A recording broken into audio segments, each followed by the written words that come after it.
I've melted my butter, and on medium temperature, I'm adding my leeks.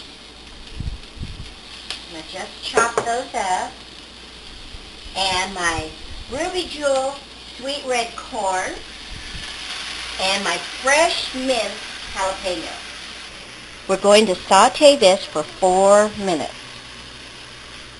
After you've sauteed your leeks and your corn for about 4 minutes, you're going to then add your fresh minced garlic and your fresh chopped basil. Now I'm using spicy globe basil, and the reason why is it adds a little extra kick to the recipe actually. It's a little bit more flavorful than your regular sweet basil.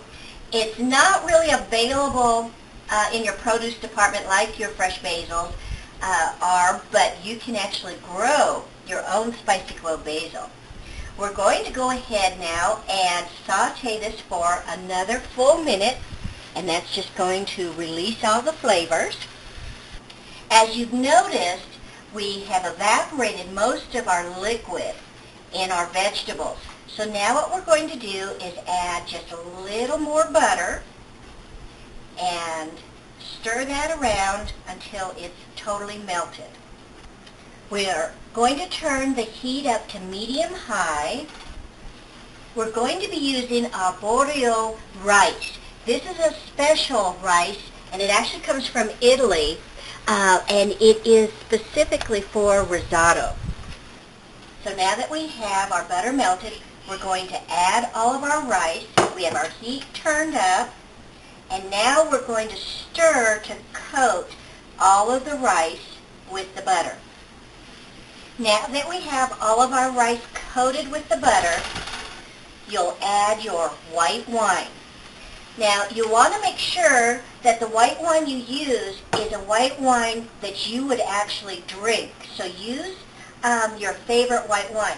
The reason why is if you put in just a cheap, junky white wine because it says that you can cook with it, the flavor is going to be bad. You wouldn't drink that white wine, so you want to use one of your favorite white wines. Now, I don't mean use one of your expensive white wines, but use a lesser expensive white wine that you actually would drink yourself. And then the flavor will be a lot better. What we're going to do now is cook this at medium-high.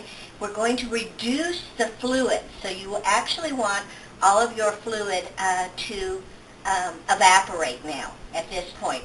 We also have our homemade chicken stock heated up. You never want to add cold fluids to your risotto at this point. So we have it just at a simmer, almost to a simmering boil, but we don't want it to evaporate away on us either. So we've got this all heated up and we're ready to go now. The white wine is evaporated. Now comes the fun part. We're going to start adding our chicken stock, and you want to add about a cup at a time, a full cup at a time. And this ladle's about a half a cup. You'll stir your risotto, and what we're doing now is we're actually going to be puffing up the rice or cooking the rice. And what you'll do is you don't want to just leave your risotto sitting because it will burn. But you keep making a track through your pan, like so. And we're trying to get all of our rice evenly with the liquid. So you'll keep making a track. Once there is no liquid in your track, you know to add more chicken broth. Make sure that it stays nice and hot though. You'll continue to do this. It'll take about 15 to 20 minutes, and you'll probably use most of your chicken broth. The reason I say 8 cups is because you don't want to run out. You want to make sure you have extra. So you may not use all 8 cups, but that's okay. Be patient with it. And you'll want to, after your 15-minute mark, start tasting your rice. And you'll want to get it to an al dente stage, which is a little crunchy, but yet it's you're able to eat it because it's going to cook a little bit more. So you don't want to have it mushy. So we're going to go ahead and continue to add our chicken stock, and I'll come back to you to show you what the track looks like before you add more chicken stock. One of the reasons I'm using a cast iron skillet is because you want your heat to be distributed evenly. That way you don't have some of your rice cooking at a hotter temperature than others. Now I have a track, as you can see right there. The rice is falling into the track, but there is no liquid. So what I'm doing now is this is my second cup of chicken stock that we've added, and now we'll just stir this in, and we'll continue to stir it. Another reason you want to stir it is because as the rice is releasing its starch, you want that to be evenly distributed also, and you're making sure that all of your liquid is getting to all of your rice. So you really want to make sure. This is one of those projects that you'll be standing over your stove for about 20 to 30 minutes. Now you can make your risotto ahead of time. If you were having guests over, you can take it up to just before the al dente stage and then very quickly put it on a cookie sheet, cover it with plastic, and put it in the refrigerator. That'll stop the cooking stage. Then what you'll do is when your guests are here, you'll go ahead and have some chicken broth heated up.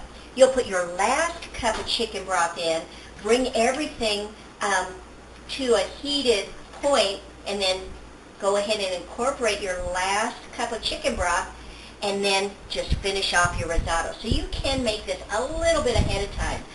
You can, in fact, make it up to 3 days ahead of time.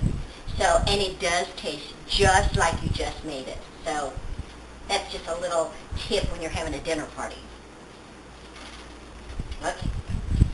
We still have liquid going in my track, so we'll just continue to stir this and let it all get absorbed. We're at our 10-minute mark, and you'll want to start tasting your risotto because at this point you can start adding a little bit of salt and pepper to your preference. So I've tasted it, and it definitely needs a little salt.